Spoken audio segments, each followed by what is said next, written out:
DNVR Broncos Podcast. And as Jared in the comments so nicely reminds me, we are presented by DraftKings Sportsbook, America's top-rated sportsbook. Head over to DraftKings Sportsbook code now. Use the code DNVR when you sign up. I know Jared's already done it. He's locked in, dialed in.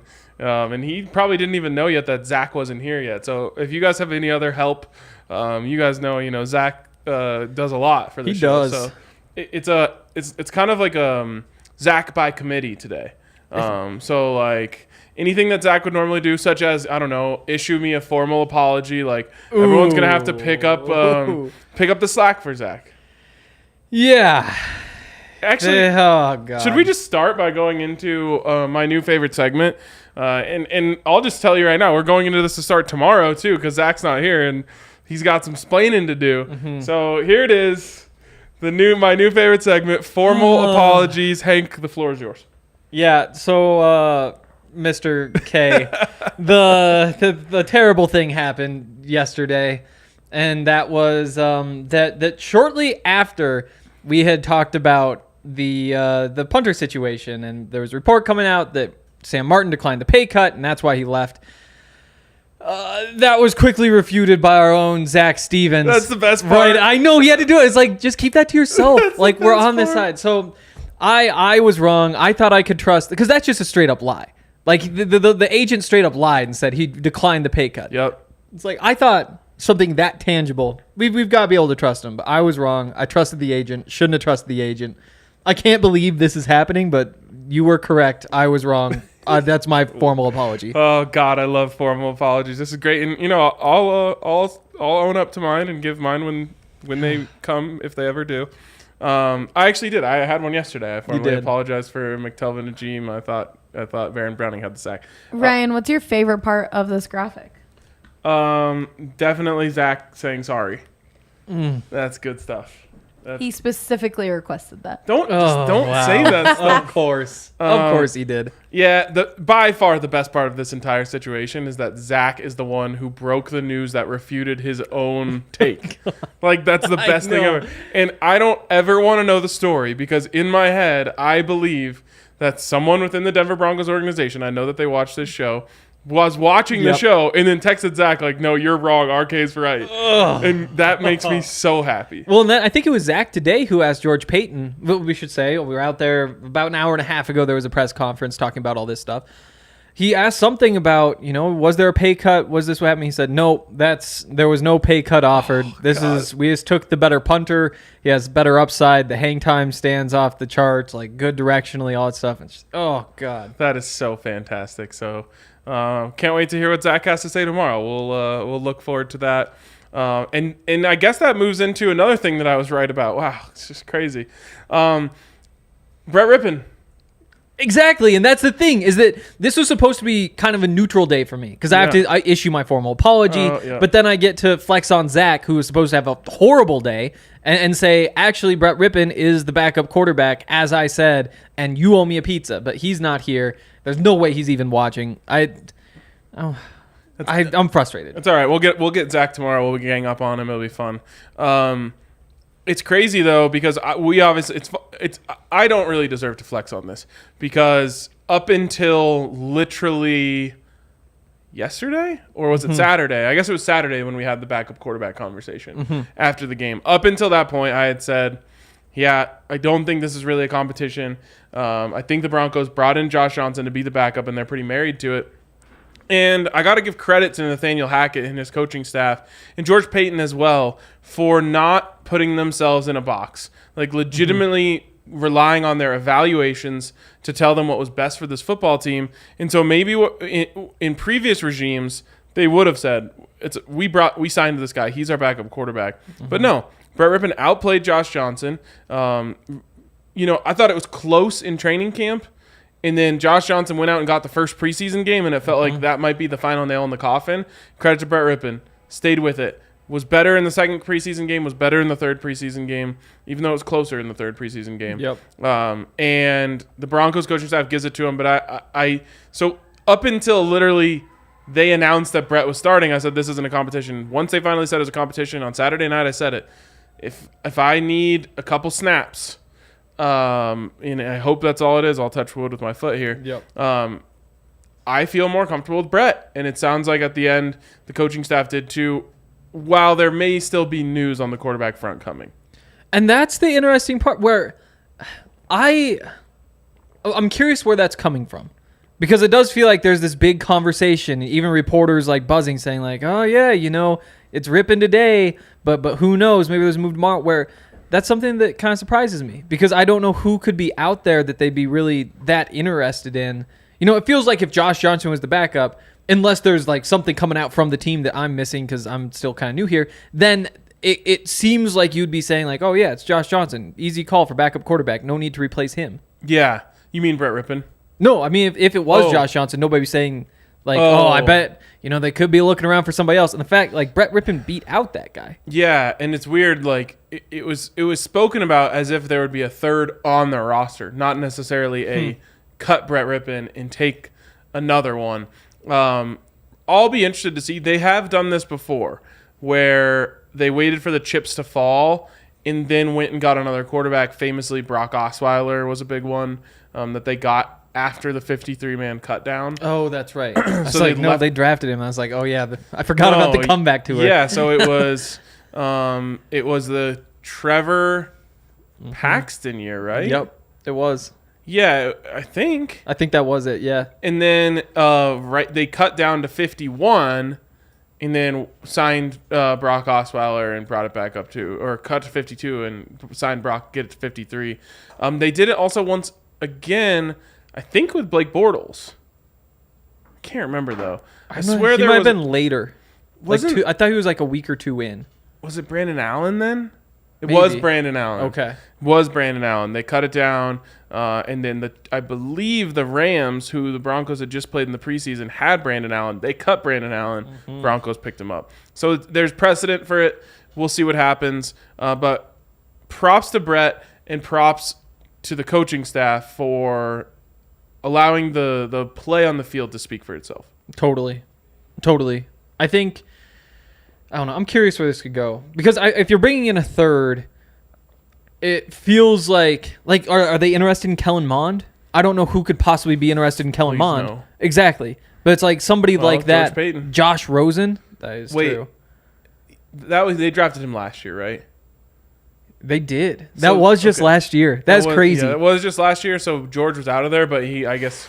Who knows what scout, he would have had a good relationship with that, maybe loved Kellen Mond. He's a part of that team for 13 and a half months and somehow was so bad so consistently through 13 and a half months. They're like, yeah, no future here. Yep. I mean, how about Alex Leatherwood?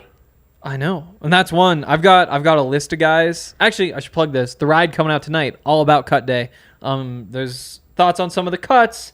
Who's going to be on practice squad, that stuff, but also a bunch of guys who the Broncos could be interested in bringing in that we'll find out about tomorrow morning, really. Yep. Alex Leatherwood, to me, should be toward the top of that list. Like, you can't claim him just because you have to take the $6 million cap hit. But as soon as that period's over, it'd be tempting to bring him in, right? How could you not? Exactly. I mean, this isn't a guy who's like, oh, he had his shot and he was a bust. This is a guy who was a first-round pick last year. Last year. Like, what did he do that was so bad that they decided to cut him? I don't even know. I admittedly have not watched any of Alex Leatherwood since he got into the NFL. I'm curious if he even started. I'll check that real quick. But I think he was at least for parts of last season. And even if he was, I don't think I care all that much. Right. Well, and to me, it's like I know at least against the Broncos, he wasn't standing out as a problem. Started every game last year. Yeah. And, he's 23, same age as Natani Moody. We'll get to him later. Yep. But if right now they're kind of shallow on the offensive line. They've got 8 guys in there. I think that's probably, if they're going to add something, that's one of the positions where you'd be tempted. Yep, for sure. Why not get somebody developmental when you have Graham Glasgow you can just plug in? I've got my roster out here, and this is with all the cuts we made from last week when we did our final roster prediction on the show, and I don't think you were on that one. No. So that segues me nicely into this next one, someone who we had on the team as one of our 6 receivers, who is no longer on the team, Kendall Hinton. And Numbies tweeted this out, and got over 100 responses from fans about Kendall Hinton being one of the Broncos' cuts today. This one obviously struck a chord with Broncos fans. And you understand why. Yeah. Like, it's a good story. I think there's some stories, some players who kind of like cut their way into Broncos Facebook. And I think that's like a line, where it's like, okay, Broncos Twitter is going to know basically the entire roster. And maybe not have great takes about all of them, but there's like us. The guys who like Broncos Facebook knows about. This is such a good take. That's like maybe half the roster, or even less than that. And you had to have done something specific to have entered their kind of world if you aren't a top half of the roster. Exactly. And it's like your uncle who watches half the games maybe. He knows Kendall Hinton. I think I told you I was sitting next to a guy at training camp, older gentleman, who said, like, you know what? I think Kendall Hinton's better than Jerry Jeudy, straight up. And I was like, I see. I see where this is coming from. Exactly. And he's obviously not Tim Tebow, but it's along that line of just like overinflated, like big There's like a fan mythical base. thing to it. And as there should be. Like, people should remember Kendall Hinton for starting that game. He's a piece of Broncos lore. Definitely. Sure. But in terms of what he actually did as a receiver, there are a couple nice plays in there for sure. But he had a bad camp is really what it comes down to. Yeah, totally. And what he did on the field in games, he didn't do anything that you probably can't find somebody else who could just sub in and do it. And he's sure-handed. He maximized what he is as a player at a time when the Broncos really needed that. Yeah, and I mean, speaking of doing the best with what he had when the Broncos really needed him, like he will always he was put in such a terrible position by the Broncos, not necessarily the team, but his teammates, notably the quarterbacks that week, and the NFL, for forcing the Broncos to play that game. And, we'll forever be grateful for them for that. Maybe he does come back on the practice squad, or, you hope he just gets another opportunity somewhere else. Totally. But I think one of the things that we were talking about when we were creating this roster is, does Dwayne Stukes campaign to get Tyree Cleveland on special teams? How much water does it carry? And in the end, I think what happened was he pounded the table and pounded the table and pounded the table and said, this is a core 4-phase special teamer for me. Can I please have him? And the Broncos looked around and said, okay, are any of these receivers so valuable to the offense that we can't cut them to keep Tyree for special teams? And the answer on Kendall Hinton and a couple other guys is no. Yeah, I think that's totally right. I think, Tyree Cleveland last year, there was one player for the Broncos who had more special teams tackles. And Tyree Cleveland played 7 games last year. Right. And still put that number up. Pro Football Focus has him as the number 3 highest graded special teamer for the Broncos out of 61 players who participated. And right behind him was like Jacob Bobenmoyer and guys like that. We're like, okay, he really can't screw up. Number 1, Shelby Harris, who's only out there on the kick block team and blocked like 2 kicks or whatever. It's like, there's nothing to take away from that grade. So he's way, way up there. And when the team is so bad at special teams, you kind of have to go out of your way to keep guys like that. Yeah. And to me, I would have rather have that.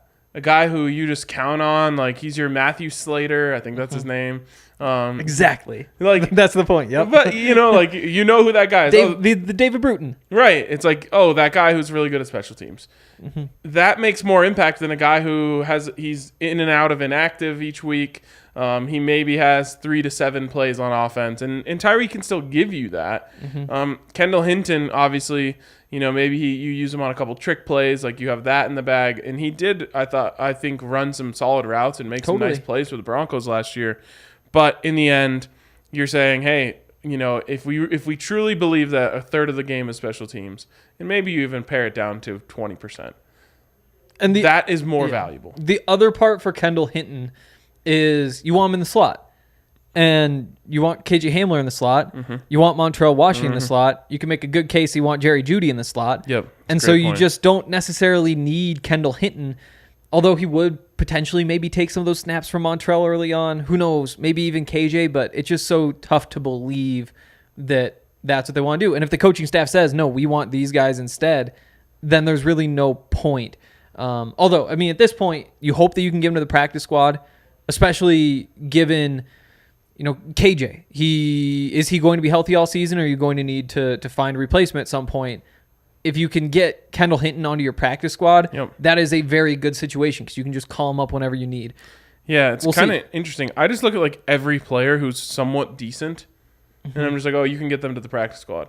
The rest of the cuts were like, not to talk down about these guys, but they're just like, yeah, you don't need them. Yeah, exactly. And in terms of the waivers, last year the Broncos lost 2 players on waivers, Trey Marshall and Adam Prentice. So you're like, okay, that's the level of player that teams are taking. Yep. Adam Prentice, that's a weird fullback. one. Yeah, but weird that he got claimed probably. Yeah. And so you probably lose like Moody to waivers, maybe one other. But if you lose 2 guys, you probably keep the rest, and that's it. Totally. All right. I'm going to try to go through the offense in this first segment, and then we can flip over to more defensive cuts in the second segment. Mm-hmm. Staying in the wide receiver group, what's the latest you've heard on Brandon Johnson? We don't have much for details except for the ankle injury. Okay. So he got like the waived injured designation. So in theory, a team could claim him. Otherwise, but then I heard they're kind of like backtracking on that, and there's a chance that he's going straight to IR or that he's going to IR tomorrow. Like there's been a kind of conflicting turn when it comes to Brandon Johnson. I do think they want to keep him. And you figure out what way you can keep him at this point.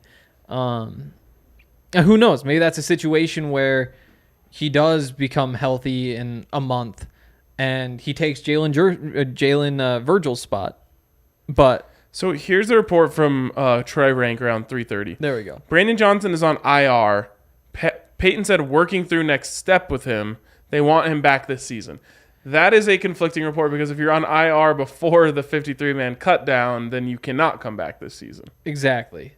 And so then you have the weird waived injured designation and the injury settlement that's a part of that.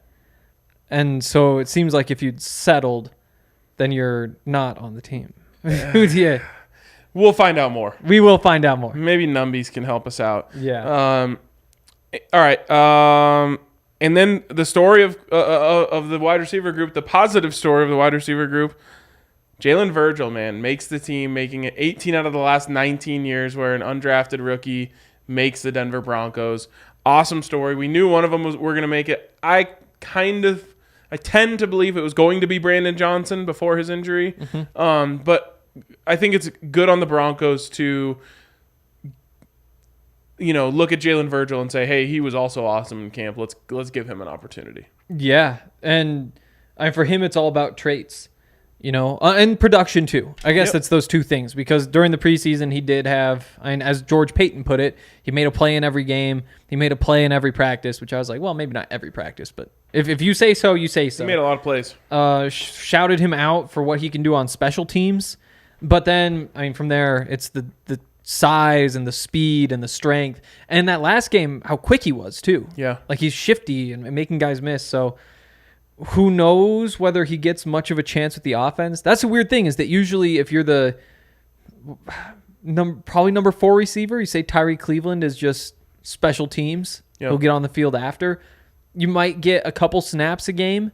Yep. But with the injuries that could pop up, especially with KJ and touch wood again, I think you never know. He could really get some opportunities. Well, and one thing that's interesting about this offense is there's a lot of option routes for the wide receivers, where essentially it is on the wide receiver to look at the coverage and say, do I take option A or option B based off of what the coverage is?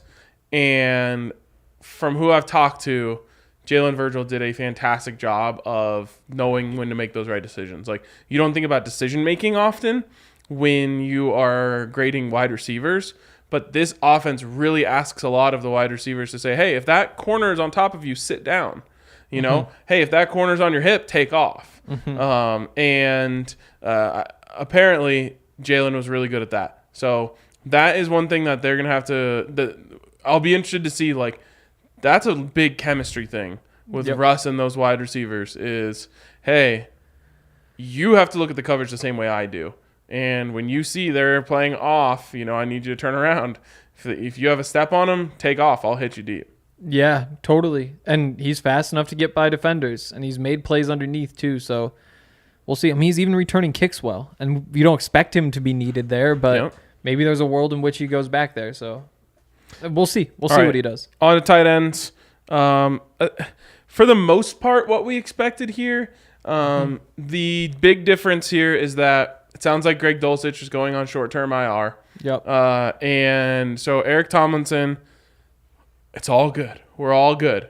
I had a little sad moment today when I thought he was cut for a second. Sounds like he'll be back. He'll be back tomorrow. Yeah, that's the plan. I mean, it is a little bit nerve-wracking just because it's the same thing with Mike Purcell where they say, you guys don't have to go through waivers. Nobody can claim you. We're going to cut you today. We'll give you your deal back tomorrow. You need trust on both sides for something like that to work, but nobody's breaking the bank for Eric Tomlinson, you wouldn't think. Mm-mm. When it comes to Mike Purcell, you've got a handful of nose tackles who got cut today, guys who I'm actually kind of interested in, but you would think that works out just fine. So yeah, get Dulcich and probably Michael Ojemudia to tomorrow, put him on the short-term IR, and then bring those two back. There you go. And then finally on the offensive line, anything that surprised you there? I mean, I guess the big one would be Netani Muti being waived. That's a wild one. That's, especially with, I believe, Cam Fleming still on the roster. That seems backwards to me. Mm-hmm. The chat is really upset about that one. Yeah. What's interesting is there was hype around Moody from the coaching staff. Oh, totally. But looking back on it, it's kind of OJ Mudia-esque, where a lot of that hype was coming from OTAs, and it didn't carry over very well to training camp. Not that Moody was bad by any stretch of the mind from what I saw. Yeah. But there wasn't as much, like, if you remember our conversations early in camp, which I think I'm going to get a pizza bet off of Zach for the starting offensive line as long as Billy Turner starts. Nice. But it was like, are those going to be the guards, or is someone going to come and steal a spot? And Moody was the number one candidate to steal a spot.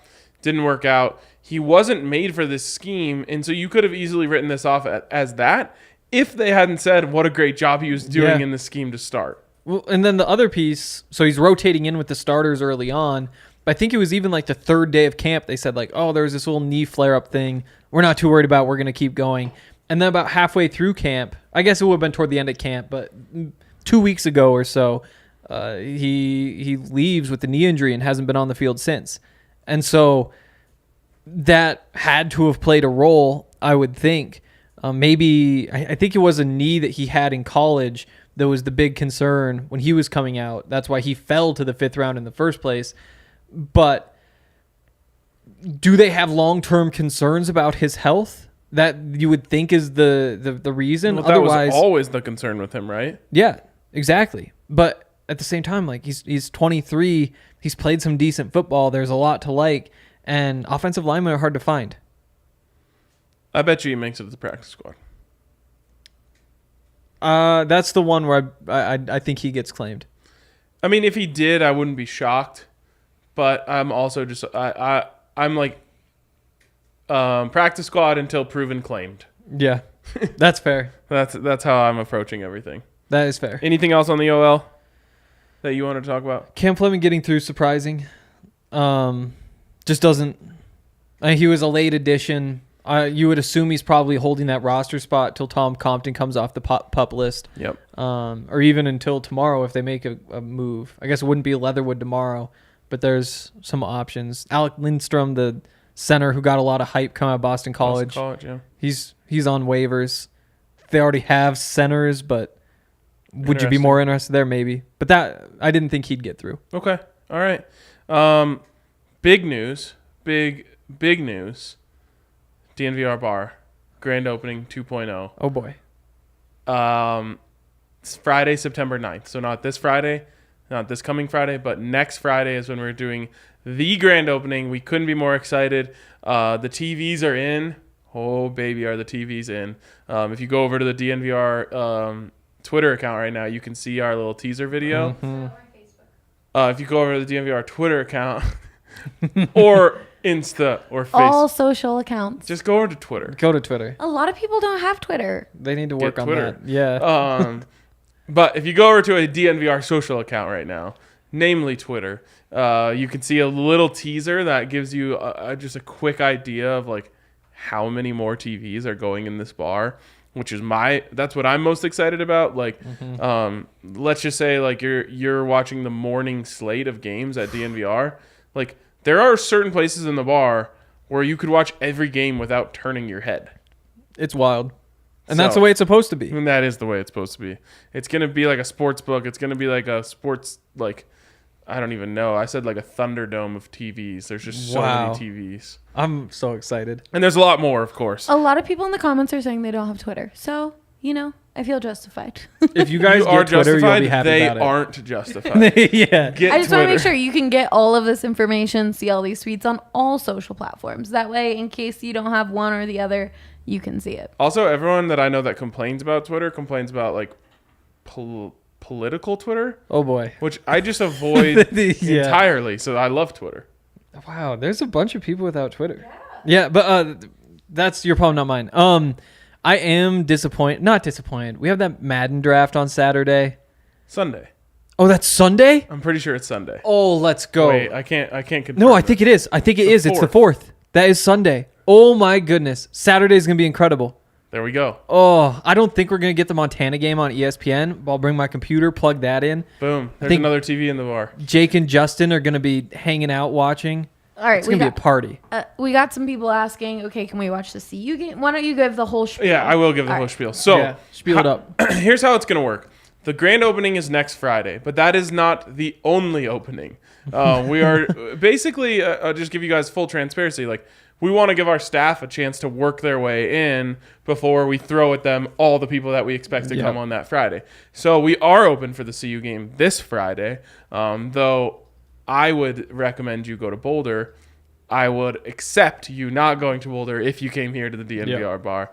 So those people that come to that will be the first. We'll have the first look. We're opening at 5:00 on Friday, so come check that out. And then we will be open till the game ends and people want to go home. Saturday morning, again, CSU in Michigan, I believe, kicks off the Saturday morning slate. Oh, really? Isn't that exactly what happened in the NCAA tournament? CSU yeah. and Michigan kicked off the morning slate. I bet the same thing will happen, too. I bet it will. So there you go. CSU and Michigan kicking up off the Saturday morning slate. So we'll be open for that for UCSU fans. And then we'll be open for the rest of the day for the college football slate. So limited menu. Just trying to like get people, get their feet under them in the bar. Do you know what's on the limited menu? No. I do. What's the best thing? I can't say. No, not even one. Can't say. Oh, I want to know what I'm eating all day. But I won't give any more information about them. I like that tease. While I'm there, I'm going to be betting a lot on DraftKings Sportsbook. Can I just finish? Oh, there's more? Next Thursday would be your next chance to come out, which is going to be the NFL season opener. So we'll be open for that, and then grand opening on Friday. If you got to pick one, come to the grand opening next Friday. It's going to be absolutely electric. For the people on YouTube, I'm showing them the tweet since a lot of people don't have Twitter. There you go. If you had Twitter, you'd know. It's so true. But while I'm there, going to be betting on DraftKings Sportsbook.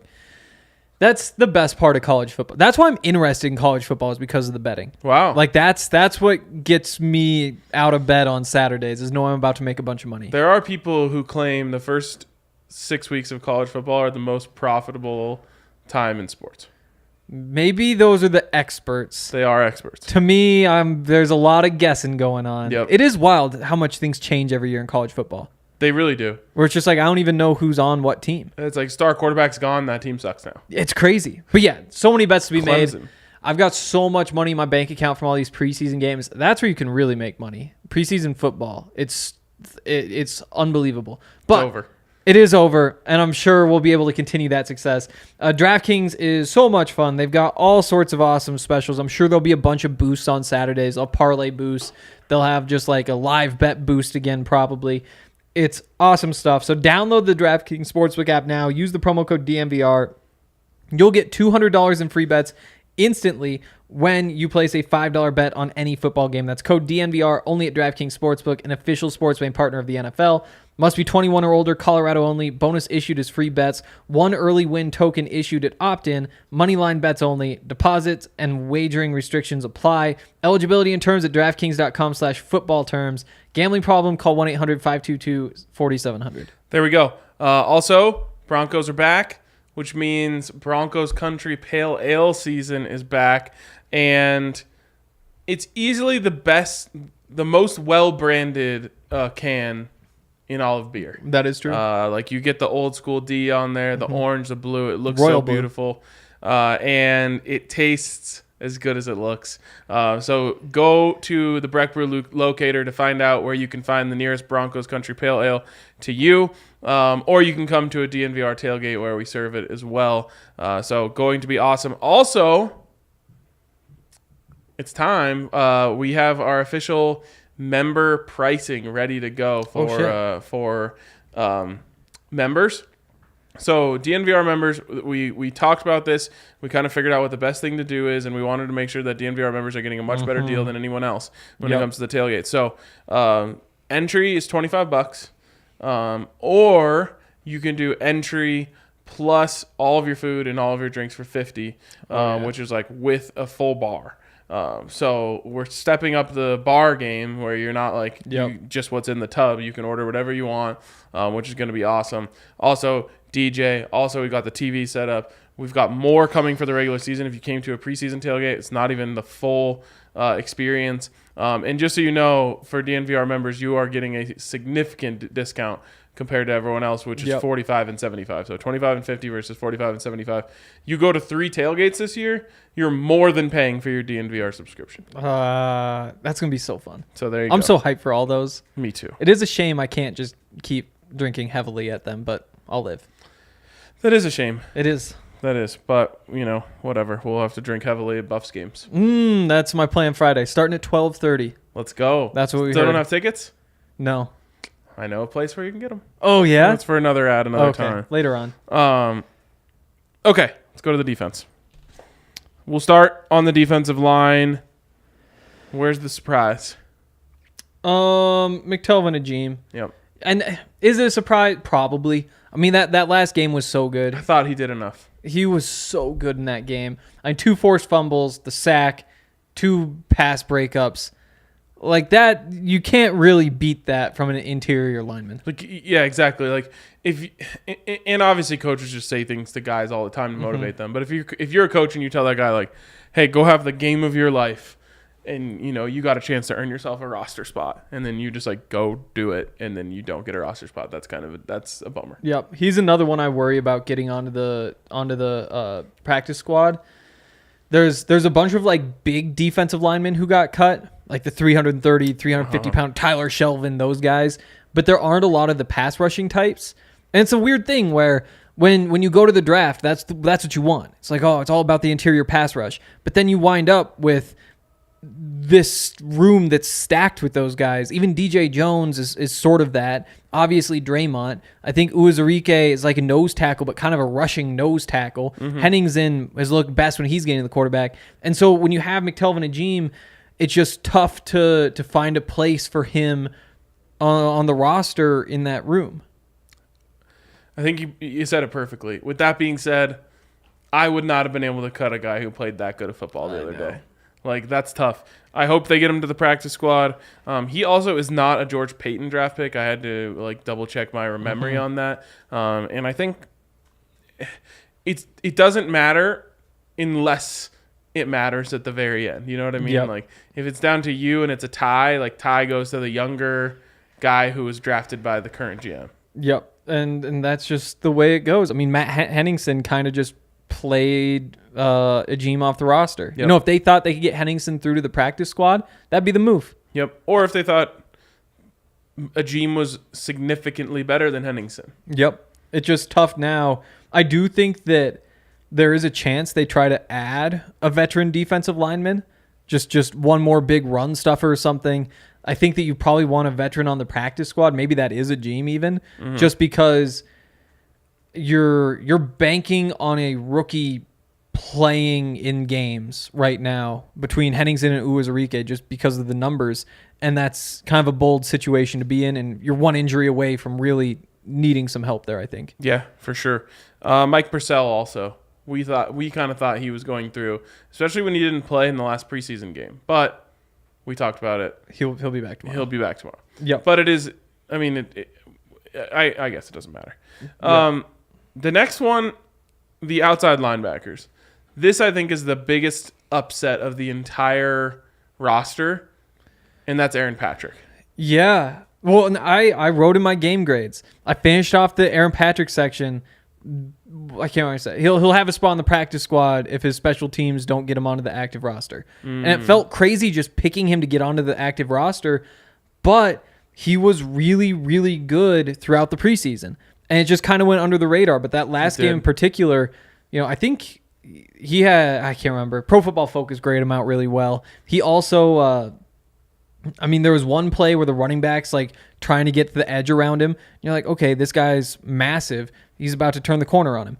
And he just chases him all the way to the boundary. There's another one where he knocks an offensive lineman backward and makes a tackle at the line of scrimmage. He drew the holding down by the red zone that knocked him back so Delaren Turner-Yell could get the sack. He's had a really, really good preseason, and he's still, I think he's 25, and he plays special teams too. Yep.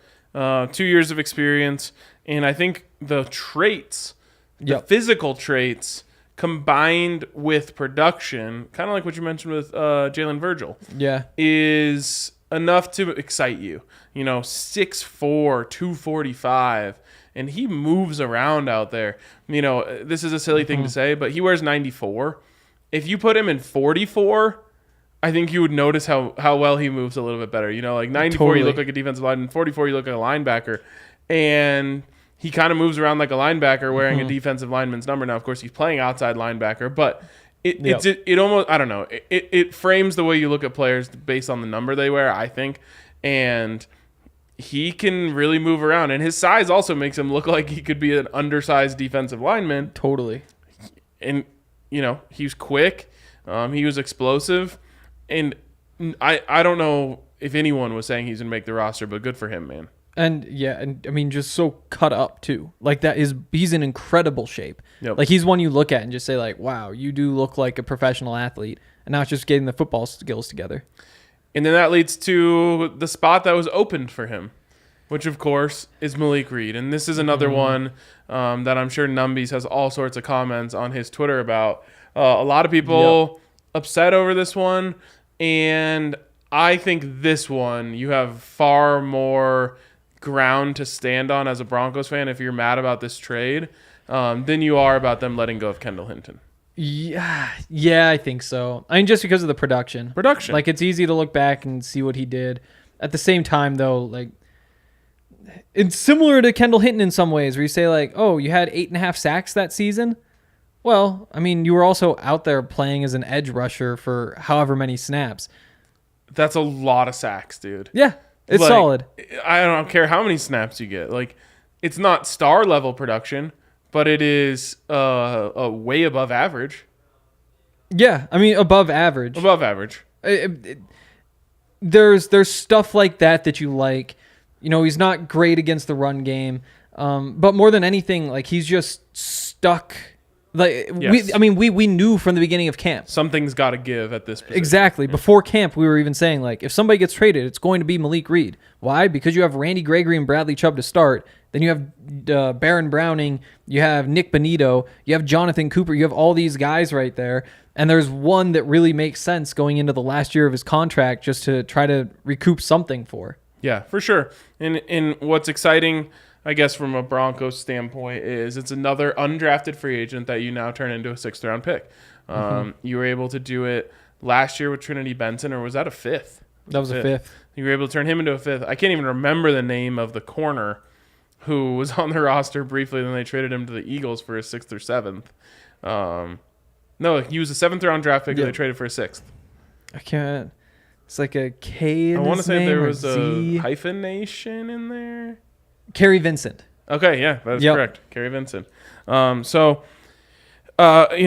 a good job. Obviously, he's been on the roster a lot longer than those other 2 guys I just mentioned. But you're upping the value. I would say you'd like to get more. The problem is everyone around the league could say that about every trade. Like eventually, it's like, do you want to trade this guy for something, or do you want nothing? And the Broncos decided to go for something. Yeah. And, when it first happened, I thought it was easy to say, like, well, it's either you keep Jonathan Cooper and you turn a 7th to a 6th, or you keep Malik Reed. And to me, like, I might just take Jonathan Cooper in a vacuum. I think they probably would too. Otherwise, they probably wouldn't have made this move. Right. And that's something that George Paton said, like, yeah, we could have traded more players, but we want to win now. Like, we want to win this season, so we're not just worried about draft picks.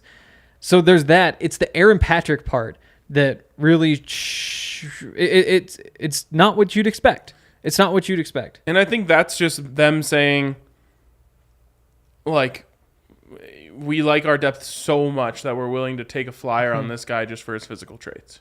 Totally. I think that's totally right. I'm trying to figure out how many where those 8 sacks ranked. I'm struggling to find it. I think, tied for 33rd through 39th in the NFL. It's pretty good. I mean, there's 60 of those guys on the field. Yeah, exactly. It's like, it's solid. Yeah. It's solid. It's you went in there, you did the thing. I guess my point was, like, it's far above, like, getting cut. Totally. In my opinion. And he's just like, you have a safety blanket there. I mean, right now you have to say, like, okay, if somebody gets hurt, we need Baron Browning to go give us really good snaps and probably rotate, give those 3rd downs to Nick Benito on the edge and have him step in there too. So it's risky, and it feels a lot riskier right now than it does 2 weeks ago when you say, like, yeah, obviously if you can trade Malik Reed, that's perfect. That's what you should absolutely do. Yeah, absolutely. Yeah. What was I going to say? Oh, Nick Benito, 11. You were at the facility today. Like, were you asking the hard-hitting questions? Is Nick Benito getting number 11 now that Josh Johnson's out? Nobody asked. Nobody asked. I mean, sometimes I feel like I need to put on, I know. Put on my press pass and get something done around there. We'll have to go ask him tomorrow. I tagged him on Twitter. Like, I almost never tag players. I know. I liked it. But it's an important one. It is. Like, I need to make sure he sees it. Everyone go retweet me or respond underneath my tweet tagging Nick Benito, just being like, hey, just making sure you're seeing this. Like, 11 is open. Let's take care of business here. He is really active on Twitter. Like, I mean, if you tag him, there's a good chance he sees it. I'm confident in saying he saw that tweet. So let's make sure that we just, like, keep bumping that into his timeline. The problem is, like, it's not that he cares. So, like, he doesn't care about the number. So he might not do it just because he's like, I don't feel like doing that. But we need to make him care. That the onus is on us.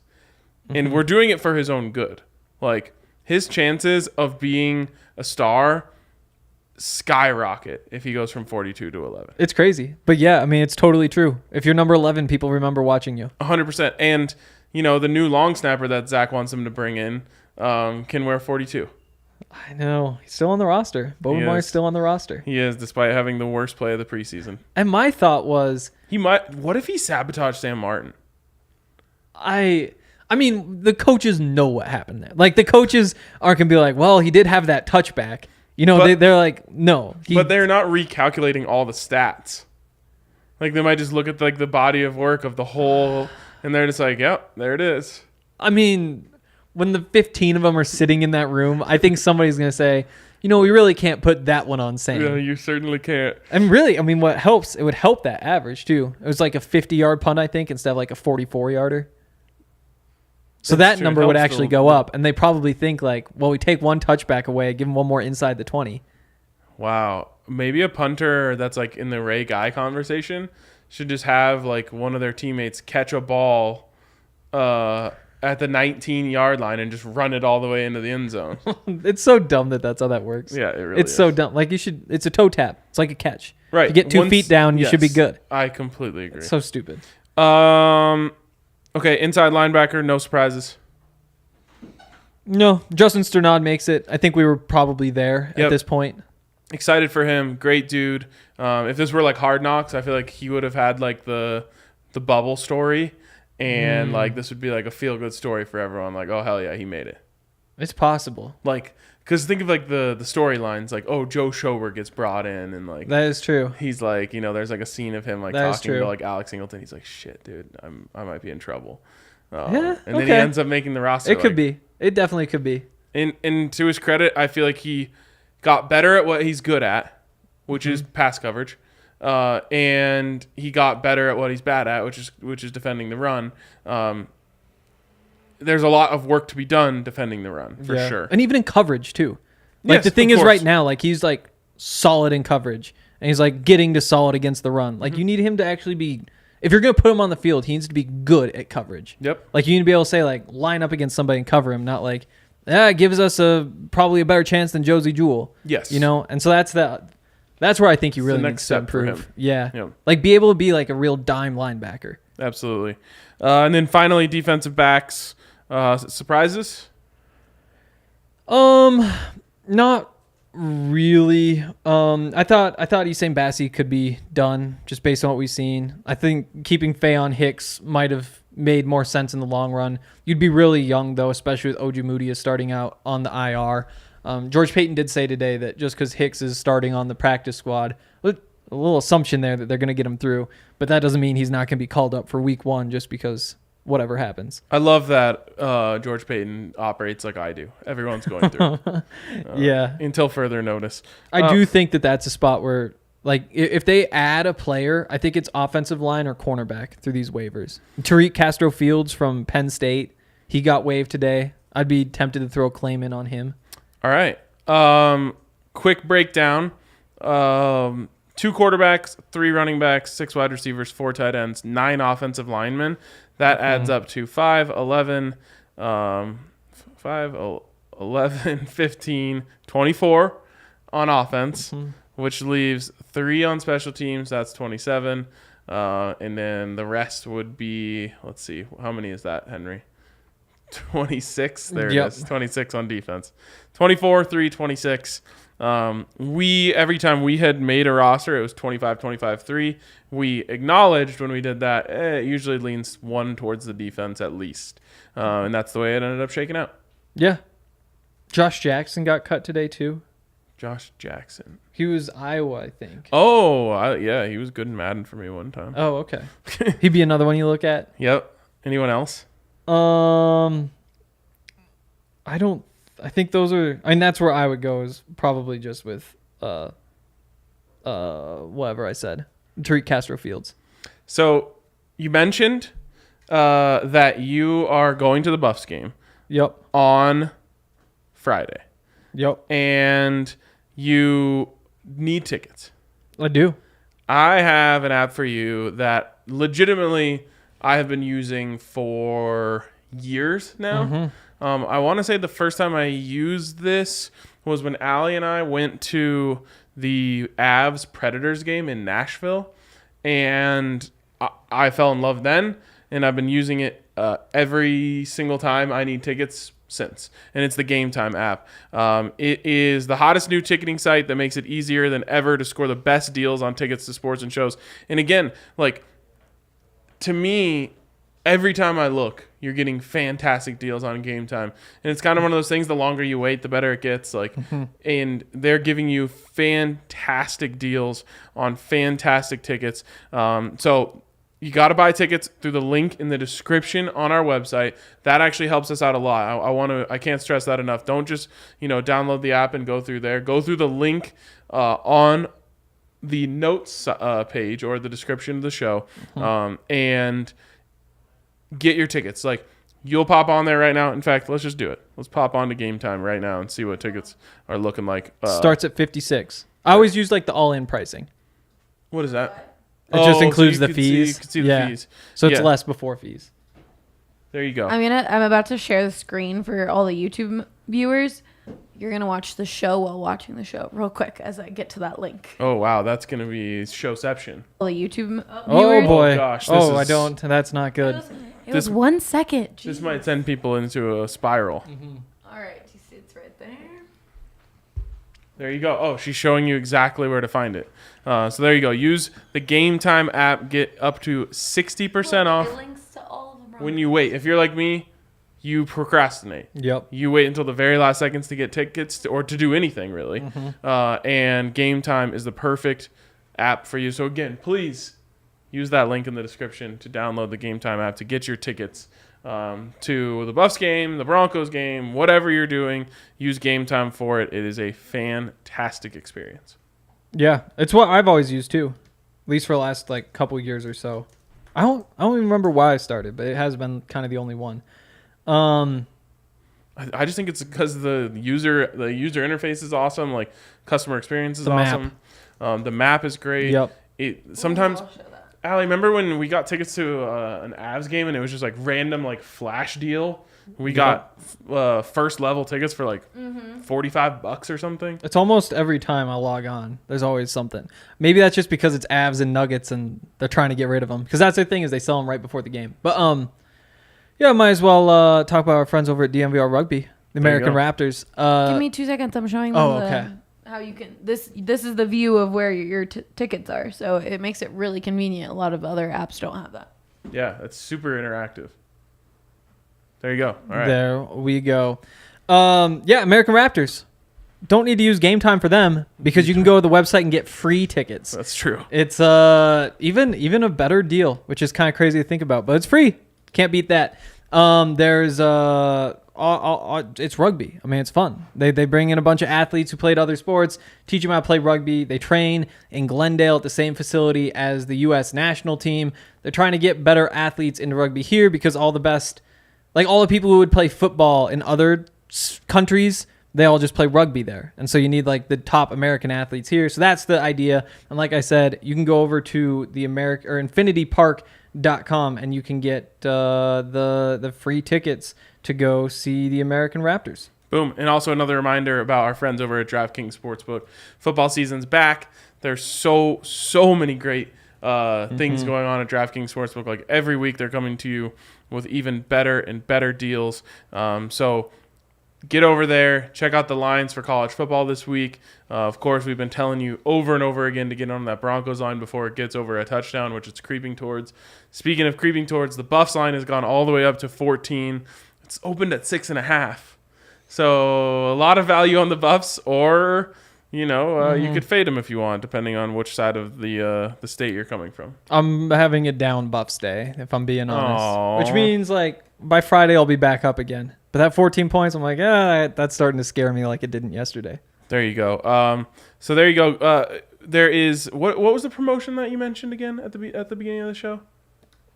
If you bet $5, you get $200 in free bets. Oh, I thought there was a different one. No, I thought that was the one. Okay, well, yeah, there you go.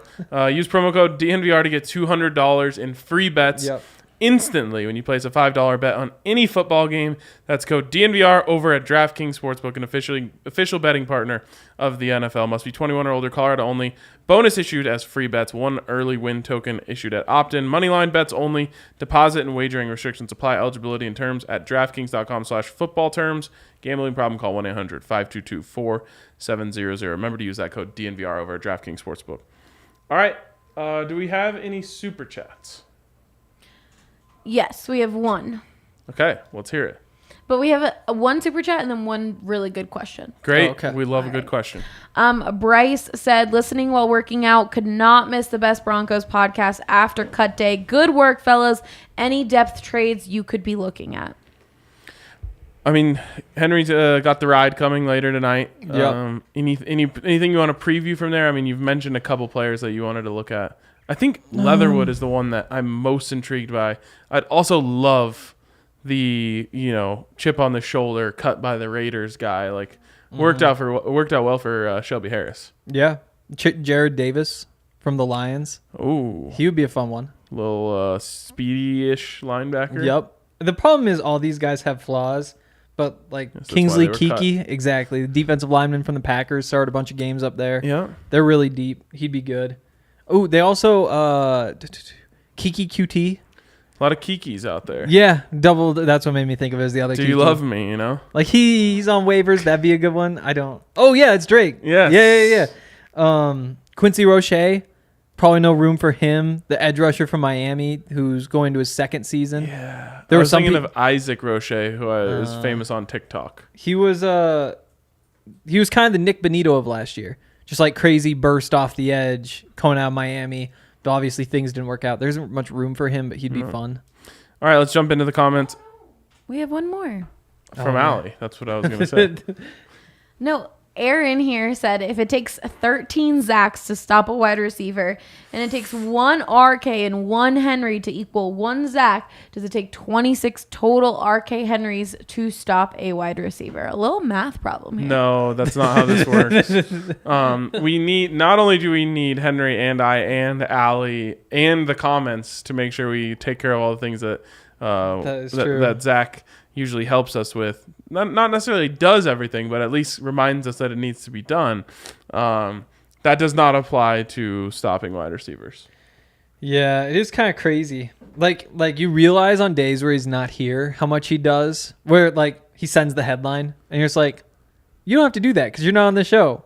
But wow, you do that, don't you? Yeah. Like he sends the ads and all that. It's like, oh yeah, He's the most organized person I've ever met in my life. it's crazy. And it is such a blessing for me. I know, it's incredible. Because I'm not organized. Yeah. And I'm getting better with age.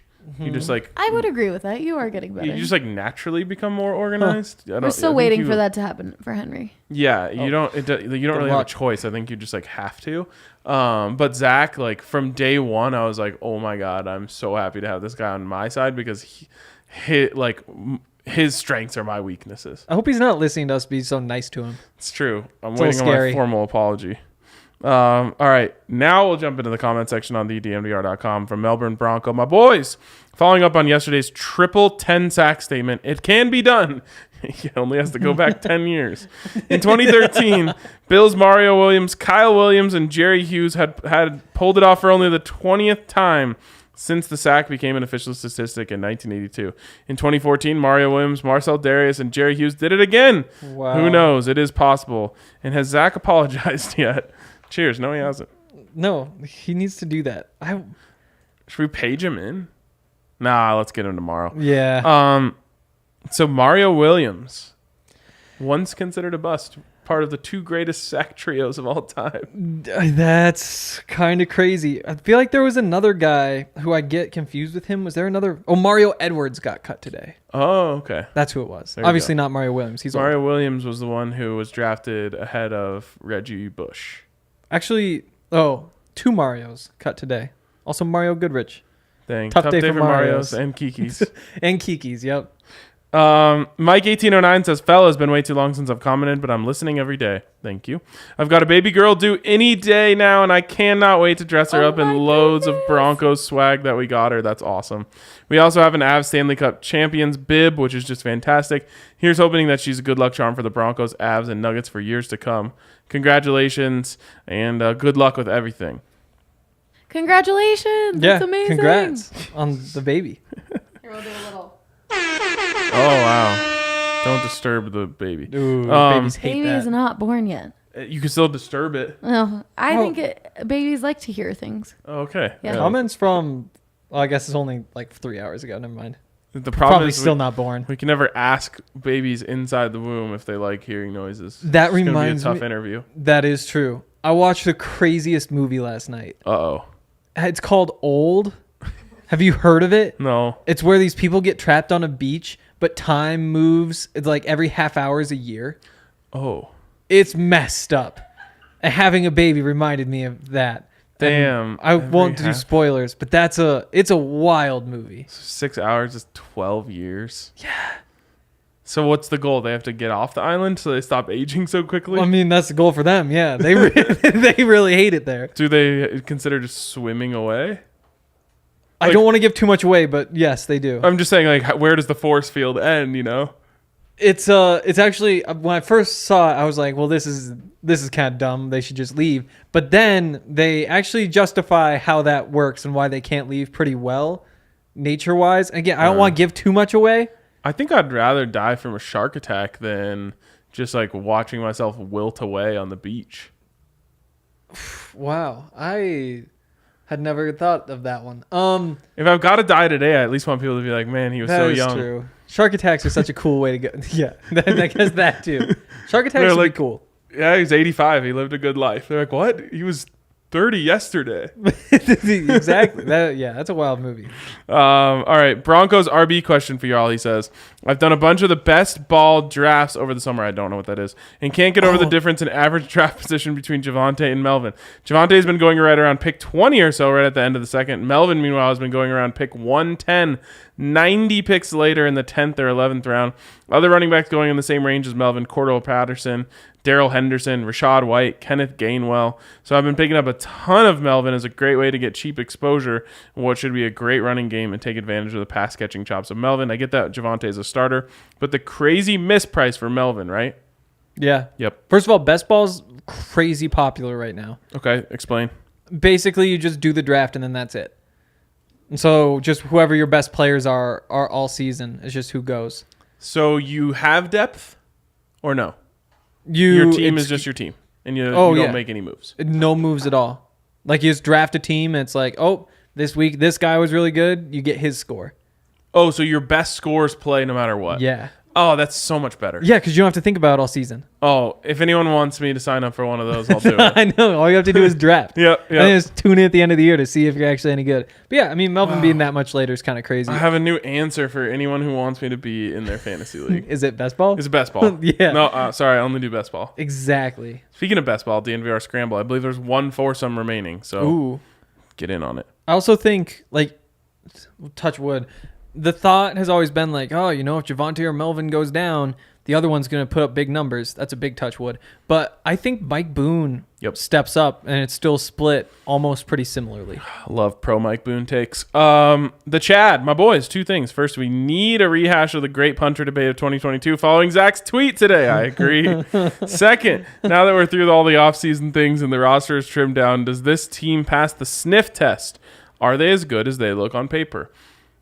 The only way we'll know is by week 3 when they get tested for the first time. That's the reasonable take. Yeah, it's the truth. I think that what you expect to see is they go out and beat Seattle by 10 points or more, beat up on Houston a little bit. But I do think that just looking through the roster, there's a lot to like.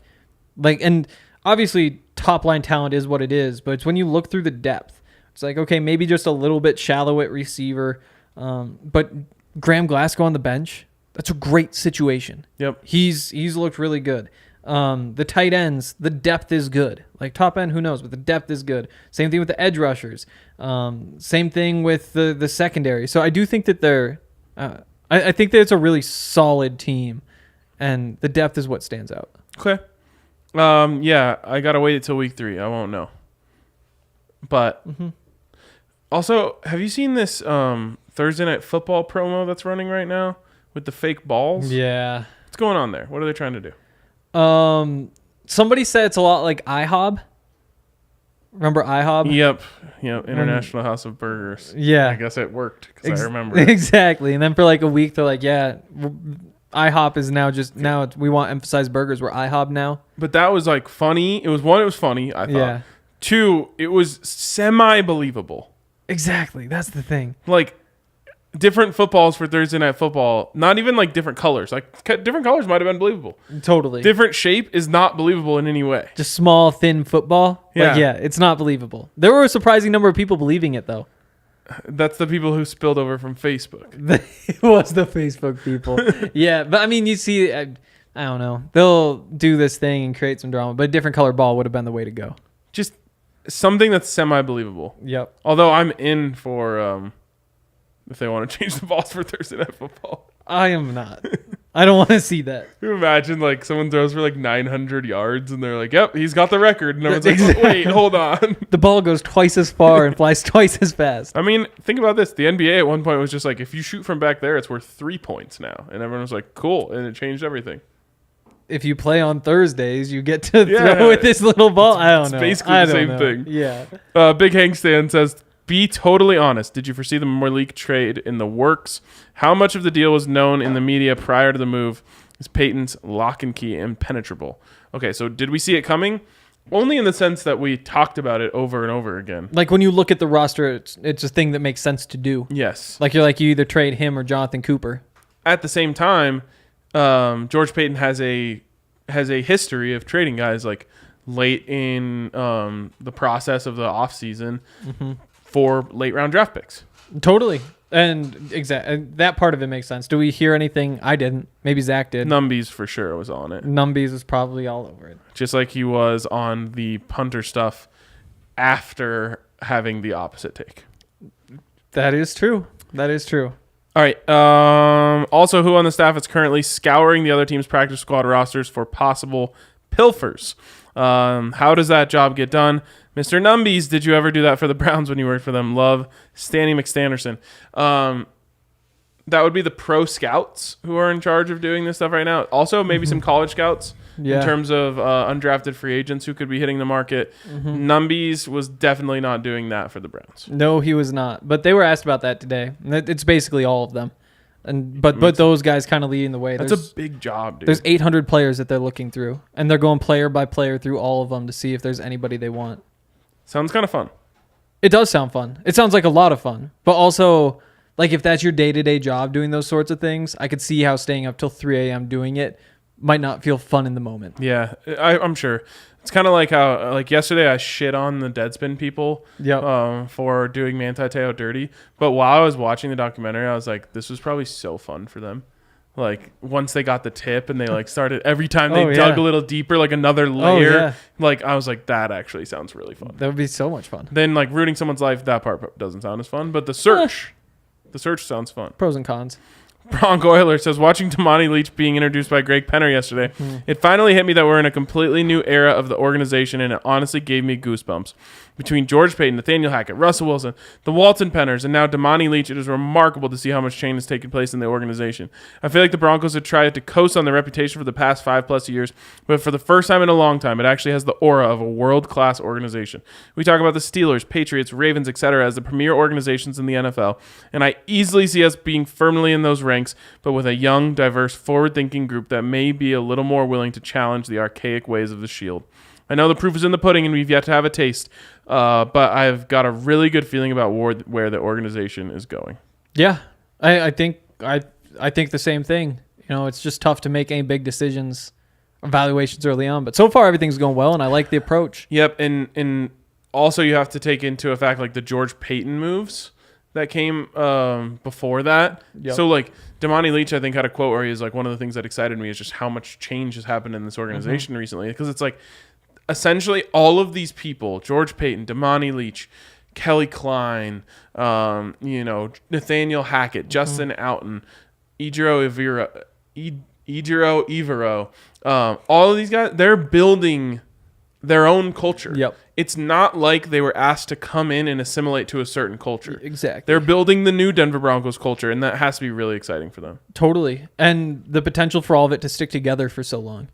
Like, odds are against something like this happening in the NFL, but you could totally see a world in which, 15 years from now, you still have obviously the same ownership group, still Damani Leach, still George Paton, still Nathaniel Hackett. And there'll be change underneath there, but there's definitely a world in which this is a group that runs things for a long time, and that's kind of the excitement. I appreciate Allie's attempt to get this beam of light off of my face, but there's nothing we can do. I'm just being shined upon. It just looks like a bad tan line. I just don't think we've done a show with the sun hitting in that way at 5:40. Yeah, this is a late show for us. All right, Nash Bronco, let's crank it up here. Fellas, I like the moves that were made today by the Raiders. What a joke of a franchise. That corner room is thinner than the Broncos in 2020, right? Their secondary was already a problem, and that was like with us giving them the benefit of the doubt that Trayvon Mullen would be good or be decent. Yeah. Like, I mean, he had started every game that he'd been healthy for. Yep. Like, he was kind of one of those pieces that you expect to get better. But obviously, I think he played 5 games last year, was hurt for the rest of the season. I think that I thought that that'd be a move for like a 4th-round pick or something, not a 7th that could turn into a 6th. Yeah. Or I think it was a 6th and then a 7th next year or something like that. It's crazy.